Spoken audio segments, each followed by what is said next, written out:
What's going on, guys? Jacob Two here. Today we're talking about how to start a conversation with any prospect. Why am I qualified to speak about this? I've been in sales for years. I've brought in over $1 million of closed business with cold outreach. That means I've taken a complete stranger who didn't even know who I was with a cold email or a cold call, booked a meeting, and convinced them to buy a SaaS product or a service.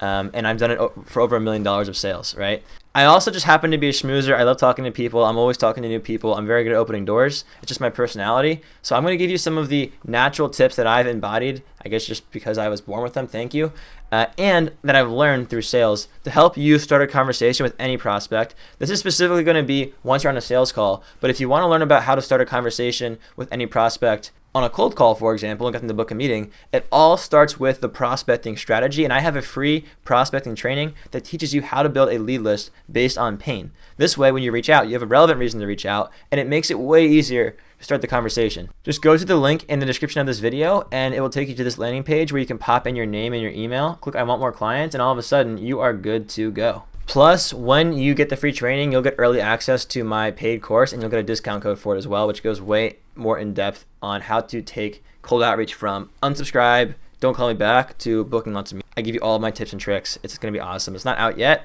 at least not right now. It might be out by the time you get access to this video when you're watching the video. Either way, if you get the free training, you'll get a discount code on the paid course. Okay, how to start a conversation with anybody. So I'm going to go through a few things on starting a conversation with anybody. One of them is personality, and the other one is their interests. So I'm going to start off with personality types. A really basic personality profiling system. There's different theories on personality, right? There's all these different types. The Big Five, which is one that I like. DISC is a good one. And DISC is the one that I learned first when I was in my initial sales training at X27. And this helped me a lot. It's pretty simple, and I'm going to explain it to you now. It helps you figure out what type of personality the other person is, like within a few seconds of talking to them. And that way you can try and tailor your sales style and your way of doing it to the prospect. Now, you never change your character. Your character remains the same, but your personality can change a bit and be molded to fit the person, because when you have the other person's best interest at heart and you want to help them, right, and you realize you're selling to people, not to companies, and you can make it easier for the person by adapting to their style, it'll make it easier for them. And in sales, you're supposed to be in service of others. And so being able to communicate in the way that your prospects want to communicate is really important. So after this video, I highly recommend that you look up DISC. Just look up DISC profile, DISC personality types, and it will you can find this page on another page, and look, it'll help you raise self-awareness, have more productive conflict, right, manage more effectively, all these different things, stronger sales skills. It's really important. At a high level, there's 4 types of personalities, and you can have personalities on all different ends of the spectrum: dominant, influent, stable, and conscious. So you can see dominant people are like tigers. They care about results. They're very disagreeable. They'll fight, and they want to move fast. These are like typically CEO personalities. I want results right now. Don't waste my time. I'm a tiger. I come into the room. I want to get to the other side. I will chew out anybody who comes in my way of winning. And these people, they can be scary. I have a hard time with them because I'm very influent and very emotional and very people-oriented. A dominant person does not care about your feelings. They will just go for the kill. So it can be scary if you're a person like me. But if you realize the dominant person actually just wants to get results, if you give them what they want like that, they actually can be your fastest buyers, because they just want to know, is this good or not? If yes, boom. If not, I'm out. So when you're talking to a dominant person, you want to be direct, you want to be succinct, you want to show them the result, and you want to show them how they can win. They typically have bigger egos and inflated senses of self, so if you can play to that, you're in good shape. What they don't like is a lot of small talk. They don't like wasting time. They don't like chit chat. They don't like you missing details, right? They might be argumentative, but they actually want you to argue with them. They want you to challenge them and try and get to the truth. If they walk all over you, they won't respect you. So you have to learn how to, I guess, be disagreeable with them in a productive way. Influent people are like me. Influent people are easily influenced by others. They also easily influence others. They're very outgoing. They're enthusiastic. They're somewhat impulsive. They like working with people. An influent person's most biggest priority is being liked by others and trying to fit in. They have a big fear of rejection, and that's something that I deal with. And so they're always trying to make people like them. They're always very talkative. They're enthusiastic. They're usually extroverted.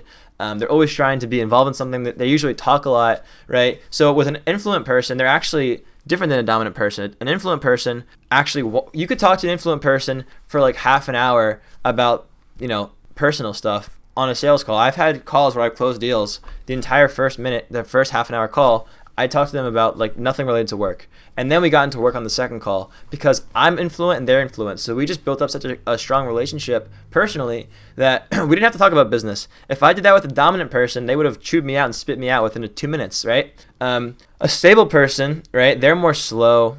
They talk more like this. They think a bit more slowly. They're really about collaborating and being stable, supporting their team. They take a while to make this. You really can't rush them, right? They want to make sure that everything is okay. They want to make sure that everyone's taken care of. So you can't rush them to make a decision. You have to work with them and let them think things over and whatnot. And then you have a conscientious person or conscious person. They're very detail oriented. They're kind of like an ant that wants to move a rock or something like that or a leaf in the perfect position, right? They're very data driven. They're very detail oriented. And you can see that like someone who's dominant might also be conscientious, right? Like they're very heavily on this side of the scale. So they're very results driven. They're very action oriented. They'll challenge you. They're very specific. They don't want anything wrong. Versus somebody who's influent and stable will really care about you, really wants to help you, is always there for you. So the way that you prepare for a meeting based on the prospect can be different, okay? And you want to make sure that you tailor your approach to the person. So this is a big thing. You really want to make sure that when you're talking to prospects, you tailor their approach accordingly. And you can do this, by the way, by looking at a LinkedIn profile.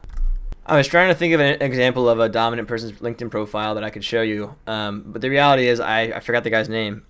But they usually are very results driven on their profile. They're very short. When you get on a call with them, they're like, when you ask them how they're doing, good. So what can you do for me?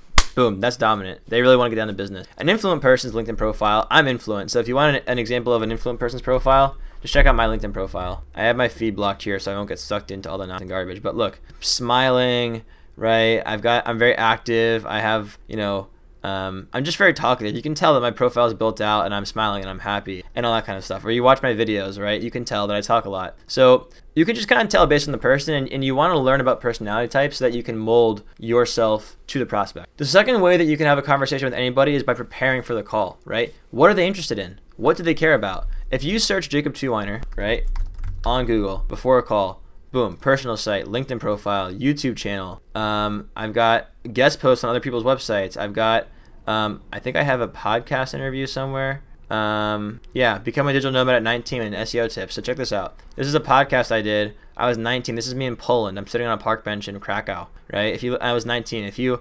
listen to this interview, right, or you look at anything on my LinkedIn profile, or you read my personal site where I have, it's a bit old now, I probably should change it, but I've got a lot of stuff here about my past. You can literally read about me and come up with like 3 or 4 things that you relate to that you can talk about. So, for example, one could be traveling. I traveled. One could be working in a restaurant. One could be starting an affiliate site. One could be, now I've gone on more of a religious spiritual journey. So if the key here is not to make stuff up and pretend to be interested, right? But if you can find something about the person that you can relate to and you can highlight that, you're in a much better spot to actually have like a good conversation with them, right? And it doesn't have to be like you love traveling. For example, I used to be a digital nomad and I thought it was awesome. Now I think being a digital nomad is a bad idea. I think it's better to be stable, stay in one place, build relationships, work on yourself. And a lot of growth happens through consistency. When you're always moving around, I feel like you're kind of running from something. But different conversation.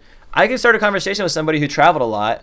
I've traveled a lot. I can talk to them about that. And it's actually a real conversation. So what I would do is I would look at the person and I would come up with 1, 2, or 3 things to talk about. Even if they've been in sales longer than you. You could say, hey, I saw you were in sales for 10 years. I'm new. Do you have any tips for me? Like you could even go that route. And I've done that plenty. But if you come up with like 2 or 3 or 4 things before the call about the person that you can relate to, and you can come up with good questions to ask. You can say, hey, before we talk business, I just was looking at before the call and I noticed this. How did you get into travel? I noticed that you traveled when you were 19. How did that happen? And get them talking. And the fact that you ask this question, most salespeople, they just go, how's the weather over there? Oh, great. Yeah. No, it's not going to work. Especially if you talk to an influent person like me, I'm going to be like, dude, you didn't look me up at all. Come on, man. We should schmooze. But if you ask me about my travels and we talk about it for like an hour, I will love you and I will buy from you even though I don't even need what you're selling. That's just how people work. So if you come up with good reasons, good questions to ask people by doing research, and this is like 10 minutes of research, listen to a podcast, read about them, figure out who they are and what they care about before the call. When you get on the call, you set yourself apart from everybody else because most salespeople don't look up the prospect. They just go in, how's it going? How's the weather? Awesome. Business. If you actually ask a personal question, you'll set yourself apart from the rest. And if they're influent, they'll just keep talking. And at that point, you can just talk and talk and talk until you sense that they want to get into business, and then boom, get into business, right? It could be 2 minutes if they're dominant, they get right down to business. It could be a half an hour if they're like me. That's where your sales strategy needs to mold to the person, and this is how you have a conversation with anybody. You just feel it out, but you go unprepared. I'm going to end off with a story on this point, and then we'll call it a day. There's a story of I think it was like some sort of lottery, right? This guy won a prize. The president of the United States would come visit him. This is a normal guy, lives in like a regular house. He's like, what am I going to do for the president? What could I possibly do? So he researched the president, and he found out that the president used to serve in the military, and that a certain song that they sang in the military really resonated. So when the president arrived, he's just played that song on a speaker, and the president just started crying because first of all, the song was emotional for him, but the president said to him, if you need anything, give me a call. This is my personal line to the White House. If you need anything, call me. I'll make it happen. So this regular guy has a direct line to the president of the United States. Why? The president said, I go all over the world. Here's a question. You hear the question? The president goes everywhere.